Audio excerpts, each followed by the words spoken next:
Hey everybody, Jimmy Smith back with a little breaking news, actually. I apologize for the sound. I have a little microphone problem. I'll have that fixed in a couple days. But DC caught on a hot mic with Tom Aspinall giving unfiltered comments about the UFC heavyweight division. So, from the beginning, from the broadcaster side of it, I tell this to people who are getting into the business. One of the rules is your mic is always hot. Someone else is always mic'd. If you are in a room with cameras, someone has a microphone on you. Period. Now, according to what I read about this, it was Aspinall was mic'd. It was UFC Media Day. I'm going to come back to that in a second. They were interviewing him. After the interview, DC goes up, starts whispering to him, but he's still laved. Lav is the little clip microphone they put right here, right on your clothes. So Aspinall's still lobbed, so it caught everything. And the audio got out. First, the comments themselves. What he said was, I'm paraphrasing, you have a great opportunity. The heavyweight division isn't very good right now. He said, Jailton Almeida can't fight. He's fighting Volkov. Even if Volkov wins, you smoked him in the first round. So, problem is he's got caught denigrating one of the fighters. His exact words were, Jailton Almeida can't fight. Jailton Almeida is on the main card this weekend, right? He's a featured fighter, and you're saying he can't fight. Here's the deal. People confuse bias in combat sports broadcasting. Saying a fighter is better than another fighter is not bias. Saying a fighter has skills another fighter doesn't have is not bias, right? If the New York Jets, who are winless as of this recording, taking on the Philadelphia Eagles, Eagles are a better team. They have a better record, more talent, better team, just won a Super Bowl. The Jets haven't won yet.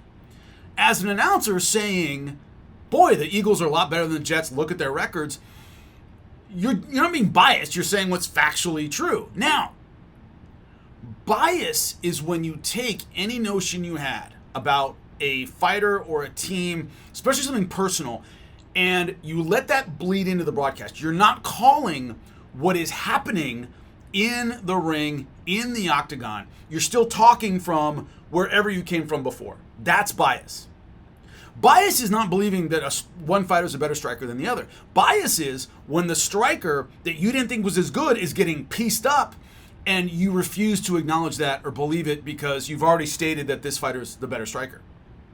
That's bias, is you had an idea at some point and it's not following what's happening in the octagon and you can't get with it, right? I don't like this fighter, therefore nothing they're doing is in the octagon is good. I don't like him. All right, you can not like a fighter all day. There are two fighters I've ever not liked that I called.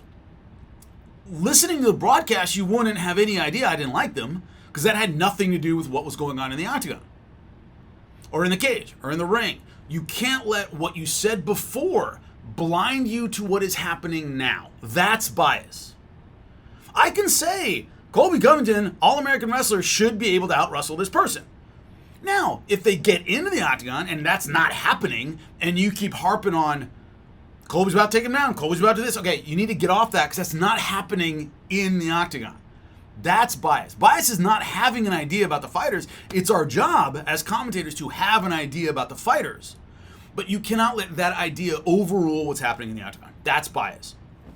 So him saying Jailton Almeida can't fight, you never, ever want to denigrate the product. You can say so-and-so's getting beat, so-and-so doesn't look good tonight, so-and-so, but to denigrate the product by saying this guy can't fight, shouldn't be in there. Well, a matchmaker put them in there. The promotion you work for put them in there. And so to say this guy can't fight, he sucks, what you're doing is you're giving the audience a reason to not watch the fight. And you never want to do that. If someone's a 10-1 underdog, you can acknowledge that they're a 10-1 underdog. But the way you say it is, this would be a huge upset. They need to fight a perfect fight. Boy, this would be amazing if they could pull this off. You always give that carrot and the stick to the audience, even if it's on paper a one-sided fight. That's the skill of being a broadcaster. It's like, you give me a one-sided fight and I can find a way to make it a compelling fight for the audience to watch. Okay? So, but you never want to say, this guy can't fight. Because then you're going, well, then why should I watch him fight this weekend? Why should I pay for a pay-per-view if Jailton Almeida can't fight? So what he said wasn't good, and he didn't want it to be public, and now it's public. So whenever there's a personal problem that's public between a commentator and a fighter, it's just bad all the way around. I remember Frank Shamrock and Jake Shields had a big problem back in the day. And what it do? It leads to crappy broadcasting. I remember when Dan Henderson flattened Jake Shields in the first round of their fight in Strikeforce, and Frank Shamrock just started cheerleading for Dan Henderson. Now, you know, the problem is Jake came back and won that fight. And, you know, you can't go cheerleading because you don't like somebody. That's unacceptable. It's completely unprofessional. So now that, you know, you told Jailton Almeida publicly, oh, he can't fight, he sucks. Well, what happens when you call his fight? It's going to be a little awkward, right? Jailton Almeida has every right to go, that guy's not interviewing me, I'm not talking to him. F him. You know, you can't publicly say I can't fight. You can say he's a big underdog. You can say, man, it's going to be tough for him to win. You can say all these things in a diplomatic way that makes sense with your job as a broadcaster. But the moment you say, this guy can't fight, that's bad. That's bad because I'm going to question everything you say about that fighter. Because you've made your feelings known before the fight even starts. Not that he's going to have a problem with X, Y, and Z. And when I broke this fight down, I said he is going to have problems with the length of Volkov and all this stuff. But it doesn't mean he can't fight, all right?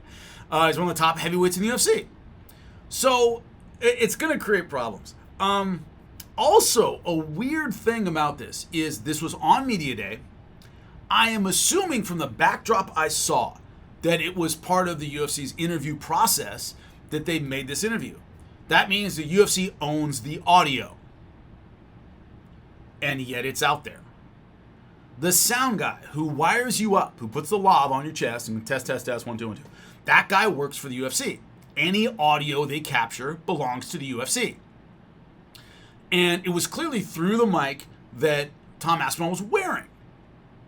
That should belong to the UFC. I cannot believe the UFC would allow Tom Aspinall or anybody else to use that audio when it makes their commentator look bad. Unless, I don't, you know, I even thought, are they trying to trash DC? But, you know, why would you trash your guy? Why, you know, like, you would keep that audio secret, right? You just bury it, and then pull DC aside and go, hey, you can't do that. Don't do that. Remember, they're not live. Okay, my broadcast partner in PFL, Sean O'Connell, got caught on a hot mic making a steroid joke about Rob Wilkinson. He was live.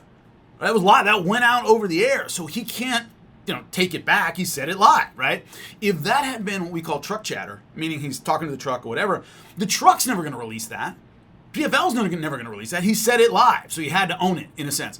If you say something dumb during an interview or whatever, in between takes for something, they might say, hey, don't say that stuff, but they're not going to release it publicly and create a controversy if they don't have to. And also, could this be for publicity? I don't know how that helps anyone. Jailton Almeida is already fighting. You know, he's already fighting Alexander Volkov. The idea that DC got outed saying he sucks doesn't help anybody. In fact, it makes the UFC look bad or DC look bad for calling a guy, you know, if this guy sucks, why is he on the main card, right? That's not a controversy you want. That isn't good for anyone. So the only thing I can think of is that it was, if I don't know, Tom Aspinall was wired up for his own website, doing something like, I was about to do something, I was wired up for my website, and that's when DC came up and started talking to him. Well, that audio then belongs to Tom Aspinall. But I think they just interviewed Tom, right? They just finished interviewing him, they stood up.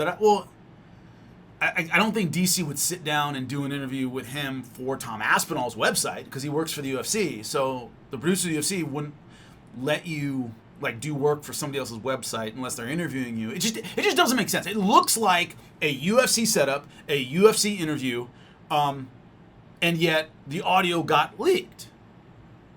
When the UFC, to me, would have no vested interest in outing DC's comments. In fact, they have a vested interest in burying them and going, hey, don't. We have this audio of you trashing one of our heavyweights we put on a main card. Hey, please don't do that. You know, figure out when you're mic'd. As I said in the beginning, one of the things about being a professional is you always assume you're hot. You always assume your mic is live. I've seen guys put down their headset and say dumb things. Dude, that's still a microphone. It's still live. You took it off your head. It's still 2 feet away and everybody can hear you. I've had people go like, don't, what they start talking about whatever it is, and I'm like, you're still hot. And usually it's new guys that do that. Fighters who aren't used to being on air will think when they take their headset off, it turns off or something. It's no, they can still hear you. Don't be dumb, right? Don't be stupid. So the whole situation is to me really bizarre for a lot of different reasons. The overall theme of the heavyweight division isn't very tough right now. You can have a really long run. I don't think that's particularly controversial, right? It's trashing a particular fight. This guy can't fight. Well, this guy's on your main card. And one of the things you have to be very careful about, you never want to do, is denigrate the product.